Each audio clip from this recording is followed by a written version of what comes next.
Hey YouTubers, I wanted to show you a belt tensioner I made. The primary belt has a tensioner on an old generator bracket. I've shown this bike before on a video. This one that was a girl's bike. I cut the bar, one of the many that were girls' bikes out of all these. And I bowed the bottom bar quite a bit to get clearance for the motor. But if you tighten the belt real tight, you have to tighten the chain real tight too, so they need to be independent of each other. The way I've got it now, the slip notches on the axle are going to take care of the pedal chain, and my belt now that's wearing in a little bit, it was a used belt to begin with, something automotive. Now that it's showing wear, I made this little deal here. It's an electrical clamp.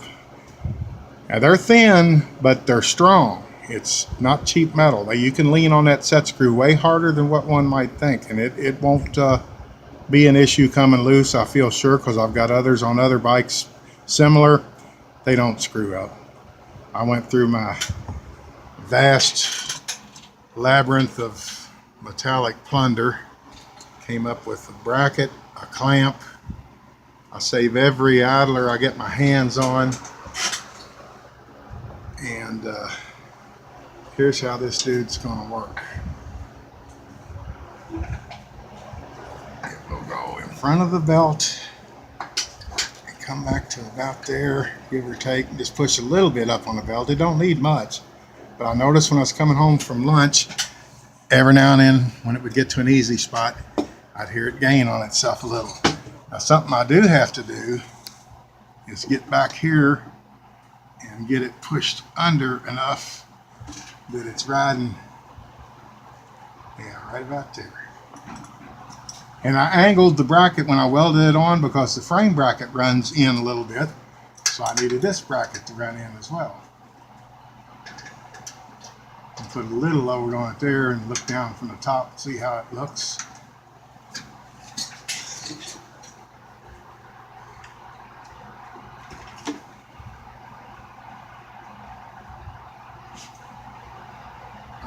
Do a tad of tweakage on it. I think I will. I think I'll put just a little bit of a kink on my bracket, because it's actually kicking out in the front just barely. That's no big deal. It's one of them. It's still kicking out. Well, gosh, that would get it back to straight. Now, let me try this again. Make sure I'm looking at this bad boy right. I don't want it too deep into it, just enough to put a little, just enough to win the turkey. Alright, we'll push it back to about there. Lock this down some.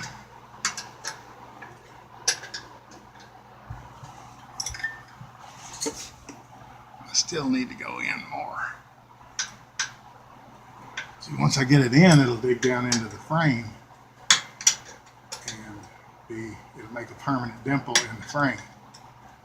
So I won't have to worry about it coming loose. And yes, I'm using my crescent wrench backward. There we go. Yeah, that's a whole lot better. Let me get my camera up here. Whole lot straighter. So that'll keep a little more load on my belt without having to fool with my chain for pedaling.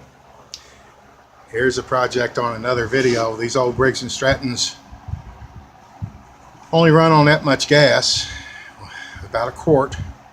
So I took one of their carburetors and made this adapter plate and put a Tillotson float and put a Harley-Davidson golf car voltage regulator lid for a float bowl.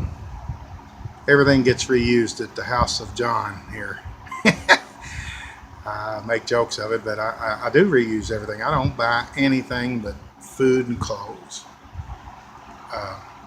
That's going to be on another motorbike where I can have a remote tank and carry a gallon of gas and not be worrying, am I going to get back from my lunch outing, or am I going to use over a quart and run out?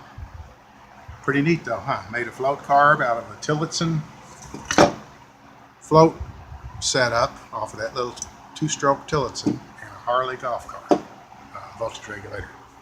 But this, I'm anxious to get it out and ride it, lay into it, and it shouldn't slip anymore.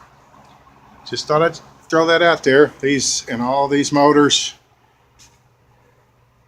and motorbikes and more motorbikes, and a shed out there with more motorbikes and more motors.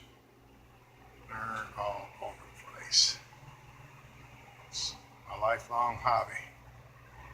All this is on YouTube under John Wade, W-A-D-E. Thanks for watching, folks. See you on the next one. Bye-bye.